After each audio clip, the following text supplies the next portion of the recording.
thing then. I'm gonna put some air in the tire. Mommy tire low. You gonna help mommy out? Yeah. We got to take care of this.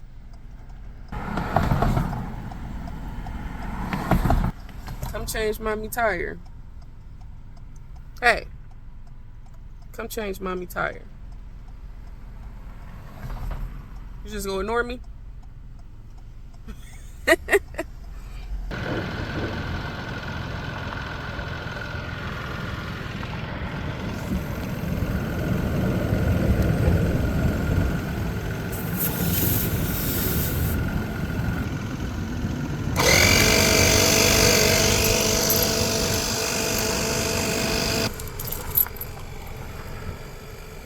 Hey, stop trying to escape. Don't escape that man.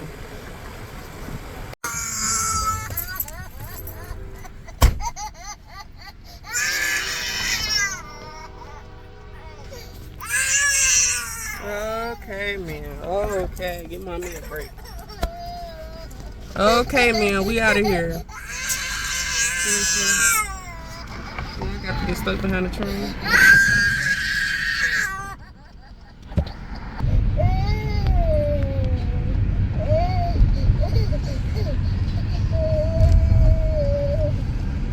Just hold on a minute. We almost home, man.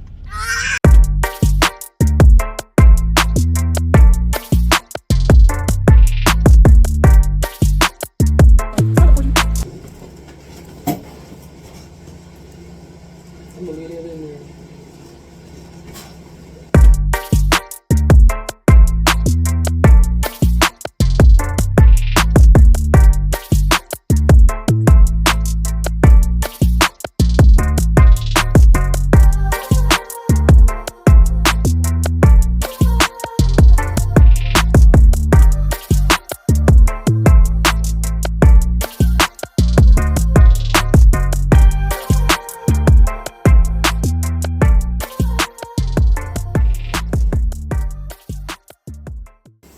I do not know how to use this. You tasting this plant-based cookie? No. You said, am I? Or did I? I gave you. No. Want to? No. I mean, I ate plant-based ice cream. You want some current cookie? Juicy, I want some wings. Girl, taste this stuff. What you think? Oh, hey, man. Oh, it's good. I ain't even tasting it. I'm gonna make you taste it. I ain't even taste it. Let me taste it.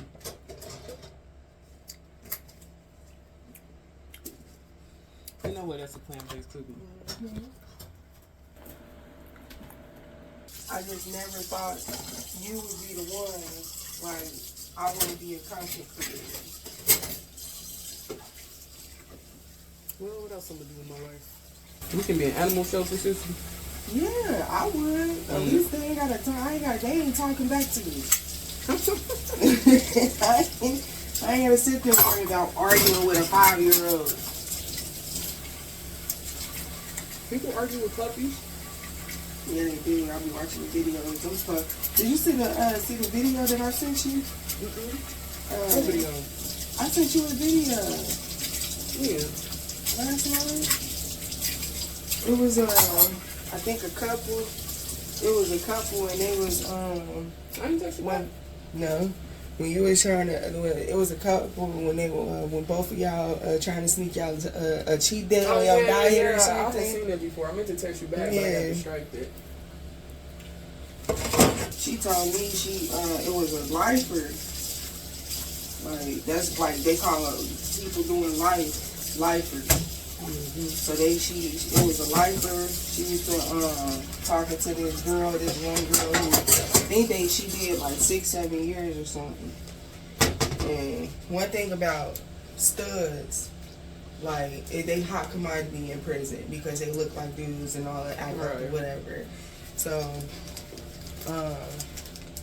I guess it got close to time for the girl to leave, and she basically was like, "You ain't going nowhere," or something. I'm paraphrasing what she said, but she basically said they got into an argument, and she was about to get out the next day. They got into an argument, and they all sitting out, her and her little friends, crew or whatever, sitting out on the yard. And everybody seemed like that. She walking down the yard with something in her hand. She was like, yeah, they better go get that girl. She about to go kill her. Mama said that. The girl that was getting out, or the girl that was getting out? Why she was about to go kill somebody? No, the lifer. Oh, the one that killed the girl. The lifer went to go kill the girl who was about to go get out because they got into an argument. And she was like, "Girl, I don't need you. I'm about to go home, and you stuck in here." She ain't got. Why would you say that to somebody that ain't got nothing to lose? Literally ain't got nothing to lose. She already doing life. Get all that. Well, I probably wouldn't say that either to somebody like that. Even when I was locked up, man, that girl killed herself. When I say it was a girl that hung herself. She was crazy. Like that video I sent you of the lady who was having a mental crisis. And her friend showed up at her doorstep, and she just busted out crying like she was going through it. Yeah. Never know. Like literally, all a person need is just somebody. There's many times you sit there and, like, you know, some things you just gotta work in. Some battles, some things you just gotta work in, like with you and the Most High.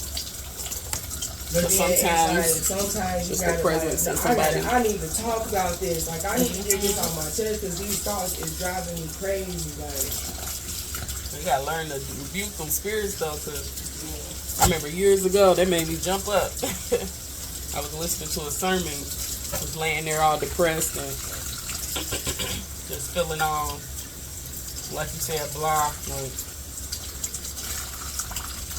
in the middle of his sermon, he was like, "You knew what was really laying in that bed with you, like while you laying there all depressed, talking about the spirit, talking about the spirit of depression."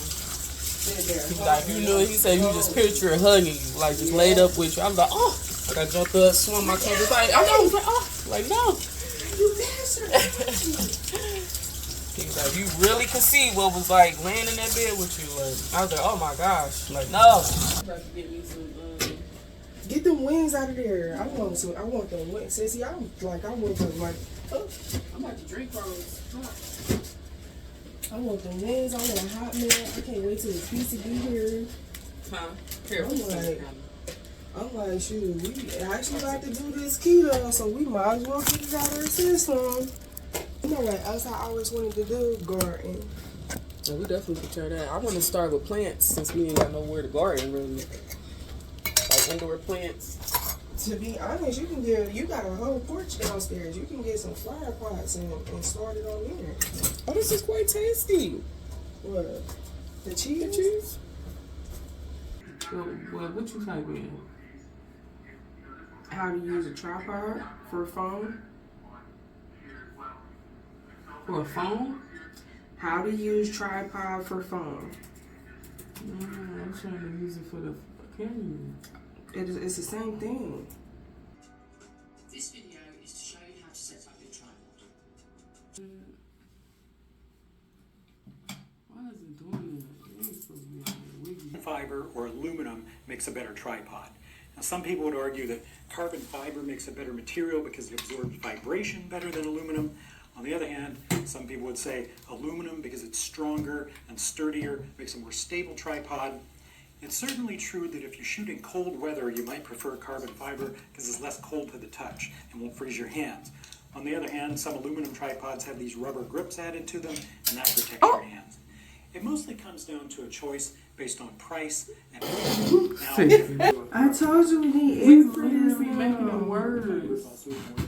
What happened? I don't know. Some feel I can't see my food. I can't see. I ain't got my glasses on.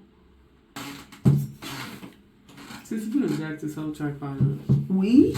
Yeah. I'm trying to help you. What did you just unscrew? Where did that come from? Who put this together? Nobody. It was already together. You just unfolded it. Sissy, I'm going, what did you just do? I don't know. Sissy, that is not. I'm sorry. I'm trying to help. I'm going to sleep. I'm cramping and all of that. No, that's not fair. Not you get mad though. You the one over here jacking stuff up. Where does the scoop fall from? And now look at it. Now look at it. Is it tight? Tell me you love me. Tell me you love me. Say I love you, little sissy. Right. All right. Okay, look. Did you really just tighten that? Yes, I did. Put your camera back on there. Okay. Hold on. See, look at the Most Okay, High. Look at sissy. look at the Most High. See, you was about to give up hope on little sissy. I came through. So you see. No, you can't do sissy because I ain't know what to do with this. You came all the way through. You can't do sissy. See, I don't need no man. There you go, and I need a man, big boy. Didn't you learn your lesson the first time? What? Don't. Leave the past in the past. I think I really did it. I think so. It's nice and tight. It's snug. See, lift it up, lift it down, turn it around and around. See? Okay, then little sissy face.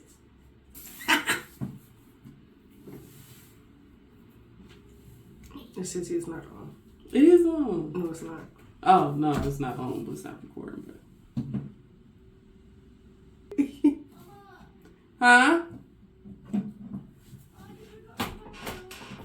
Huh? What's the matter?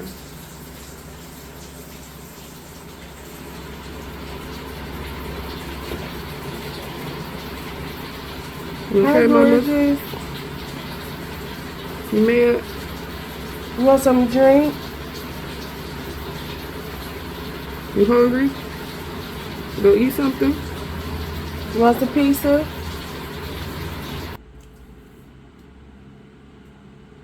I look like I'm ready for you too, sissy.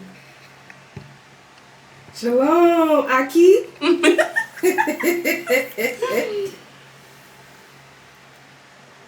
So It's a coatie, sissy. I think I pronounced it right. I'm just saying.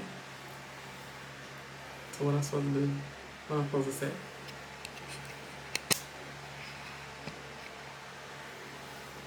Hello, YouTube. you smart. I'm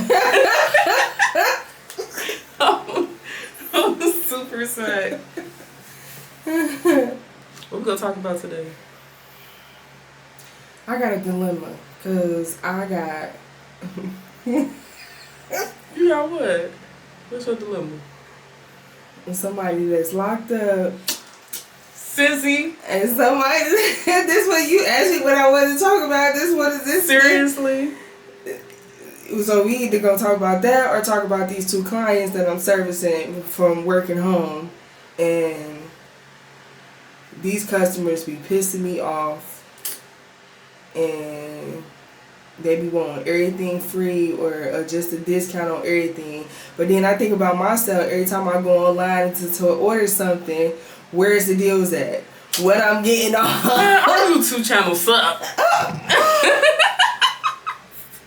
Turn it off, man. Sissy, for real? No, I'm joking. What you want to talk about? You gotta have a specific topic. What is? I mean, yeah, but that's when we actually get into it. Like, I mean, if you something with my background. If you ain't got nothing specific that you want to talk about, we literally okay, Sissy, what's going on in your life? Well, I did have a revelation today. Oh, what? Okay. So, check this out. Let me press pause on this. So this morning, I got up all of my feelings and stuff. Well, you know, just going through it mentally and stuff like that. Why? Is you still recording on here? Mm-hmm. I think so. Is it recording? I don't think it was recording the whole time. The red light on. Yeah, you recording. How you can tell? It says stop. It's my lips ashy. Go ahead, Sissy. Get your camera lady on. Look at my cup.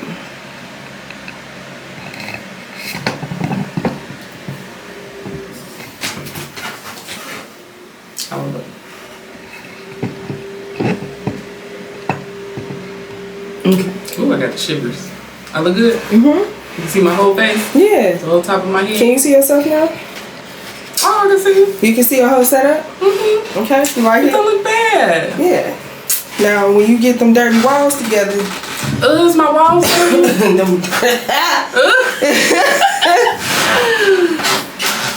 Excuse my dirty walls. We gonna get it together. Eventually. Y'all see my don't judge me. long hair, don't my care. Alright, okay. Not you just lie to the camera like that. Don't you put my business out there. Don't put your business Don't put out my there. business out there. Alright. Once again, don't judge me for my dirty walls, okay? I'm in the process of getting my life together. Yeah. So me and Sissy sitting here having a conversation.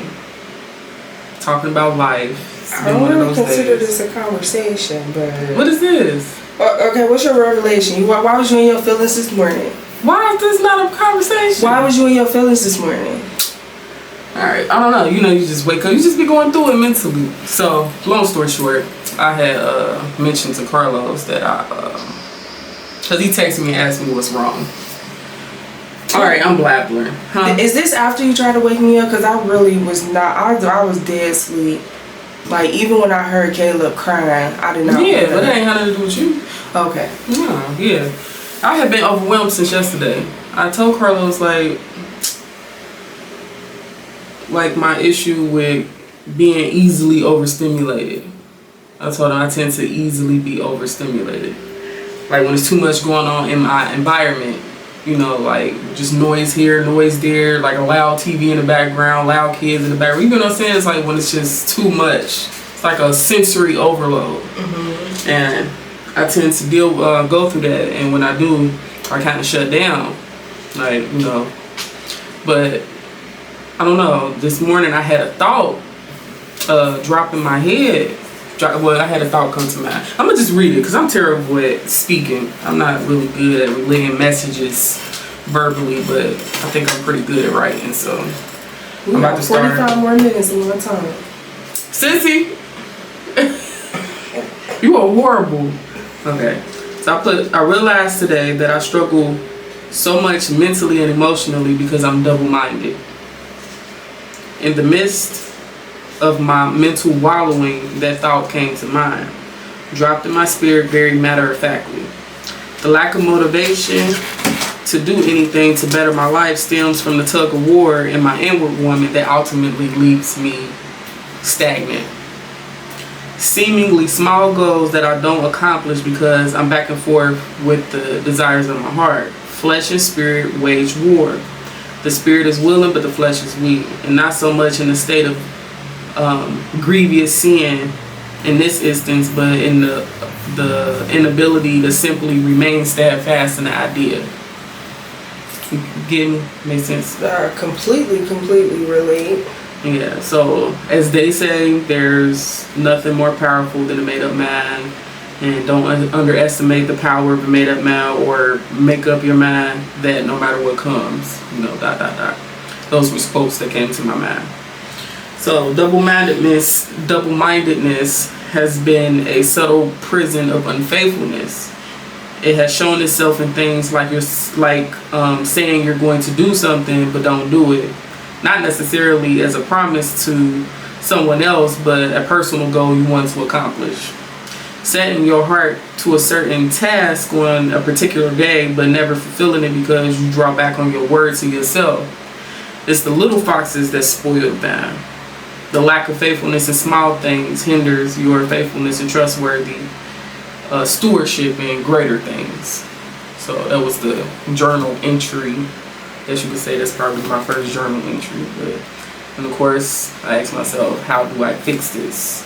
And I wrote down all the scriptures that I was led to. So James 1:5-8. If any of you lack wisdom, let him ask of Elohim that gives to all men liberally and upbraideth not, and it shall be given him. But let him ask in faith, nothing wavering. For he that wavers is like a wave of the sea driven with the wind and tossed. But let not that man think that he shall receive anything of Yahuwah. A double-minded man is unstable in all his ways. So being unstable or double-minded,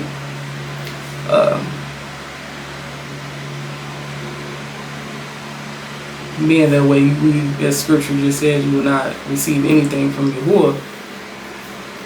And of course, the next one in James was James 4:8. I wrote down all these scriptures. Draw near to Elohim, and he will draw near to you. Cleanse your hands, you sinners, and purify your hearts, you double-minded. You double-minded. So I have to purify my heart. Basically, what I feel like the Most High put in my spirit was the whole message. You struggle so much mentally and emotionally because you're double-minded. Do what you say you're going to do. It's the little things, the little foxes that spoil the vine. And you know, that's the scripture in Solomon 2:5. The little foxes that spoil the vine. Song of Solomon, I should say 2:15. Song of Solomon 2:15. And the parable of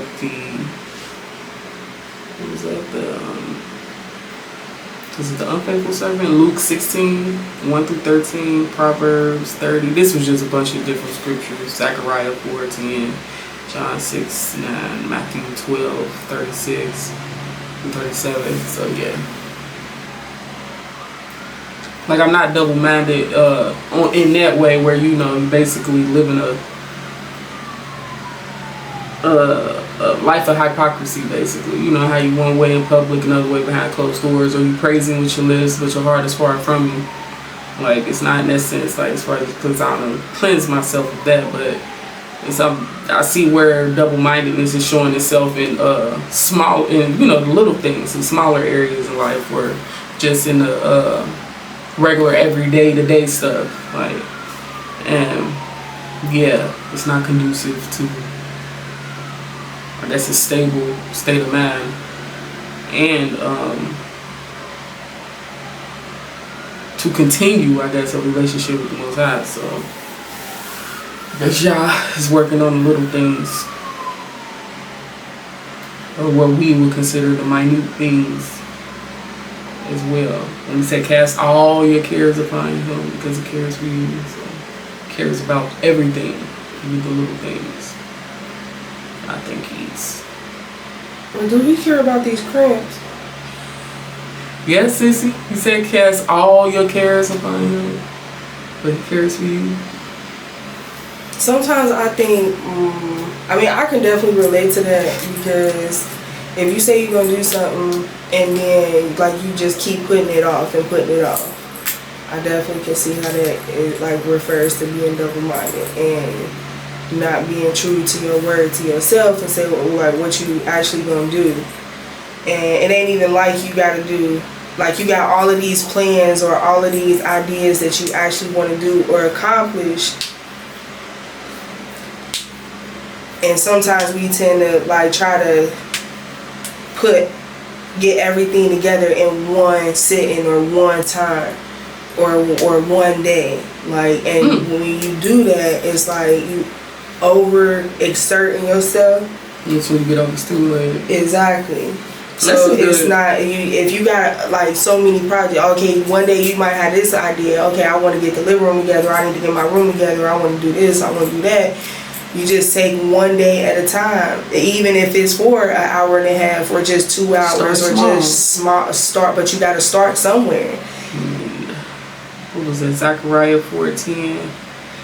There was a line in there that says, who has despised the day of small things? This verse encourages readers not to underestimate the significance of small beginnings, just what you just said, or efforts, as great things can emerge from small beginnings. That goes exactly with what you said. That was Zechariah. Zechariah 4:10. And then John 6:9. A boy offered his small lunch of 5 barley loaves and 2 fish, which were sufficient for Yahusha to feed a large crowd, demonstrating how Elohim can use even the smallest offerings. Good, things to take from. It says the little foxes are described as things that spoil the vines. They are small, seemingly seemingly harmless issues or flaws that can gradually weaken or destroy beauty and fruitfulness. And that's basically saying like, okay, you keep putting things off. The small, you keep putting the small things off, so that's going to destroy the ultimate goal of what you're trying to actually reach. Exactly. That's just like if you want to, like somebody, me wanting to develop a relationship and hear more from the Most High, actually discern what He's wanting me to do or His will for my life.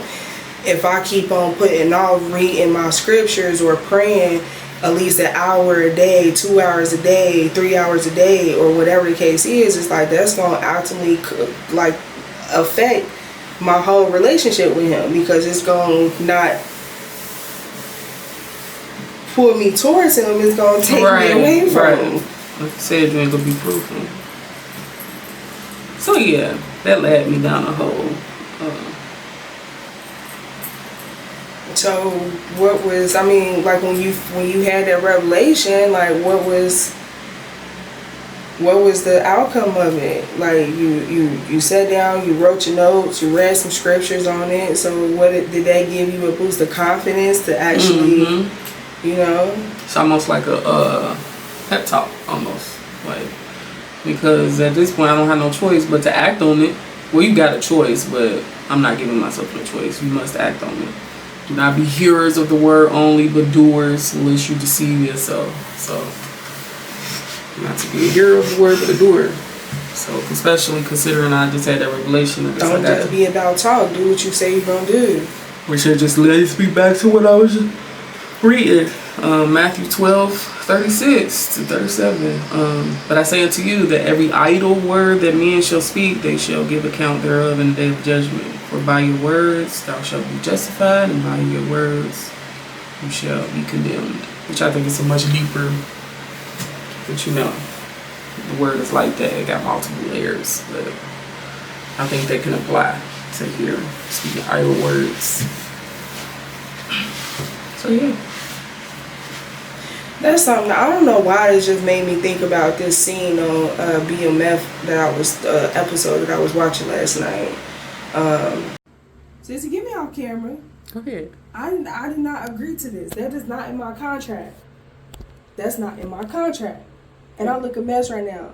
Sissy, I got on a whole bonnet. My eyebrows not even done. My mind went to that episode. Okay, so basically it's you heard of Big Meech back in the day. He was like Black Mafia Family or whatever. So they got a new season, and I was watching a new episode last night. And they, the two brothers, Big Meech and T, went to Mexico to bust out they cartel, or they supply from jail, from prison.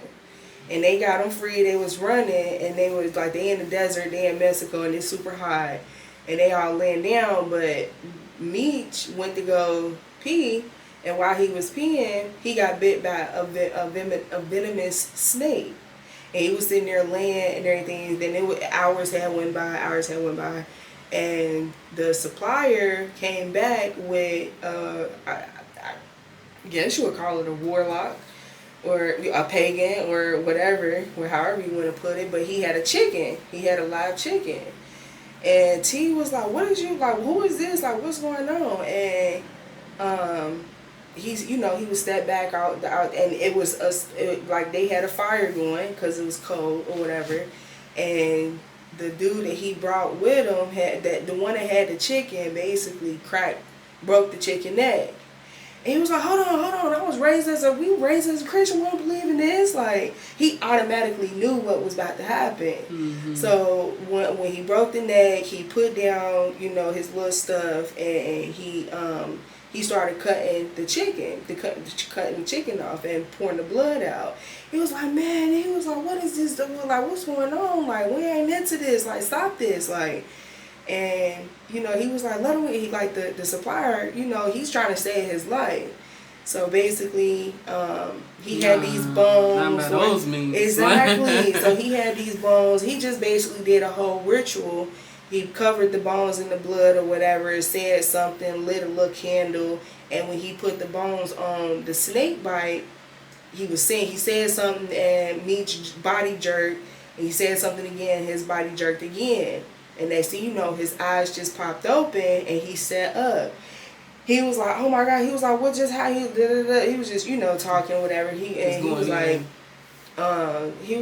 basically said, he was like, man, what is you doing, man? This is blasphemy, man. God gonna be mad at us. Like, we ain't supposed to do this. We're not supposed to be doing this. And he said, God ain't mad at me, he mad about me. And I'm like, he was like, man, that's blasphemy, means you gonna have to answer to that. Like, and it's so crazy because they put these, like, they literally know.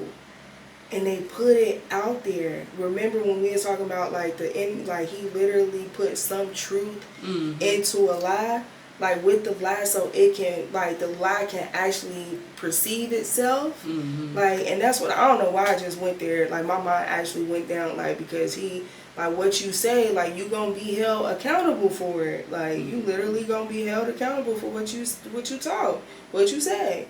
Like even on our fast that we just was on, that made me, even though I'm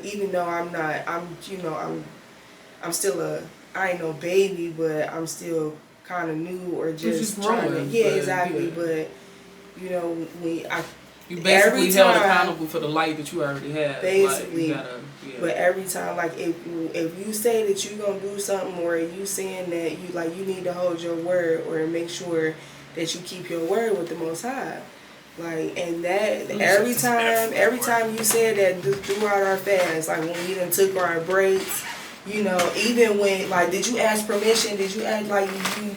He said, acknowledge him in all your ways. Right, and that's something that, that's something that actually revealed to me, because it's dang, I have lived my life and just thinking that I can just do whatever I want without actually asking for permission.